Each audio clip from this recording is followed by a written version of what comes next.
Has the accounting industry lost its credibility? A recent Gallup poll, as reported by CPA Trendlines, offers a sobering glimpse. Accountants are still trusted, but that trust is on thin ice. Out of 21 professions surveyed, accounting ranked 7th, trailing all healthcare professions and teachers. Only 35% of Americans rated accountants' honesty and ethical standards as very high or high, which is close to its lowest point since the polling series began in 1976. Has the accounting industry lost its credibility? The data suggests the answer is uncomfortably close to yes. You may have noticed that I referred to it as the accounting industry, not the accounting profession. In his book, The Sex of a Hippopotamus, Jay Starkman recalls a statement made by John Cook, a professor at Georgia State University, in which he connects accountants' credibility problem to a shift from viewing the accounting field as an industry rather than a profession. Professor Cook states, in a profession, the emphasis was on service to their clients and to the public. In an industry, the emphasis is on profit for themselves and for their clients. Nowhere is this clearer than on the tax preparation side of the accounting industry. Starkman reflected on commentary made in 1993 by a senior Arthur Andersen tax partner who said, "My partners want a new tax law every 2 years, enough time to learn the new rules and justify increased fees for additional work to clients." This is still true today. In my nearly 15 years in public accounting, one phrase was repeated by the partners almost like a mantra. If the client isn't pushing back on fees, you're not billing aggressively enough. The sentiment extends beyond the walls of public accounting. Intuit, the parent company of TurboTax, and H&R Block spent more than $7 million on federal lobbying in 2025.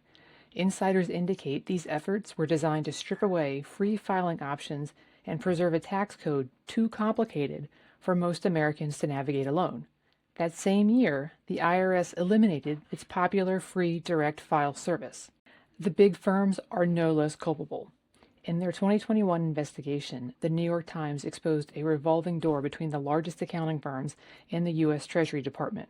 Tax lawyers from firms like PwC, Deloitte, EY, KPMG, and RSM take brief stints in senior government roles where they write or oversee tax regulations, with the implicit understanding that they'll return to their old firms with loftier titles and dramatically higher pay. In 2025, these firms spent a combined $10.22 million on these lobbying efforts. The result, the article argues, is a tax code systematically tilted toward the wealthy and corporations. Case after case shows government officials approving loopholes, expanding tax breaks, and watering down enforcement efforts that directly benefited their firms. The investigation revealed the concession of some industry veterans that the constant back and forth between accounting firms and the government has bent tax policy toward the wealthy, leaving ordinary Americans to pick up the tab. For much of the 20th century, audit firms had interpreted accounting standards conservatively, as this was evident of a firm's reputation, particularly with respect to independence and professional skepticism. This changed, however, with the establishment of the Financial Accounting Standards Board, known as FASB, in 1973. Under FASB, accounting standards shifted towards rules-based standards and away from principles-based standards. Consequence of the new rules-based standards was the invitation to structure around the rules. In other words, if a transaction technically complied with the letter of the standard, it passed, regardless of whether it faithfully represented economic reality. This undermined the professional judgment that principles-based auditing had required and is frequently cited as a contributing factor to scandals like Enron.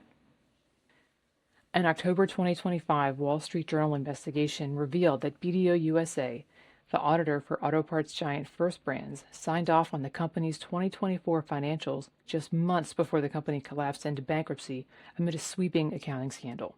A former First Brands senior employee told a court-appointed examiner that First Brands chose BDO as its auditor because of the firm's less rigorous approach. Following its role in the Wirecard scandal, EY was banned from auditing public interest companies in Germany for 2 years. EY had audited Wirecard for over a decade, repeatedly signing off on financials that concealed 1.9 billion euros in fictitious cash balances. Wirecard filed for insolvency in 2020, and its CEO was arrested on suspicion of using fictitious transactions to inflate the company's balance sheet and revenue. EY's work was found to have violated a number of accounting standards. Providing Wells Fargo with a clean audit opinion and finding that the bank had maintained effective internal control over financial reporting, KPMG faced congressional scrutiny in 2016 after thousands of Wells Fargo employees were found to have opened fake customer accounts to meet internal sales goals. KPMG was aware of the illegal activity, but contends that they did not involve key controls over financial reporting and were thus not included in its audit opinion. The accounting industry must decide to become a profession again. Revenue growth should be subordinated to public obligation. Audit firms should divest their consulting practices to restore genuine independence. Accounting standards should return to a principles-based framework that requires judgment, not workarounds. The revolving door between the large firms and the Treasury Department should be closed. Perhaps more importantly, the culture inside accounting firms must change. This culture has drifted so far from its professional roots that it now actively works against the qualities that make accounting valuable in the first place. In most large and mid-sized firms, the path to partner runs through business development, not through technical excellence. The result for accountants who choose depth over salesmanship is that they are quietly passed over, with their expertise valued only insofar as it can be packaged and sold.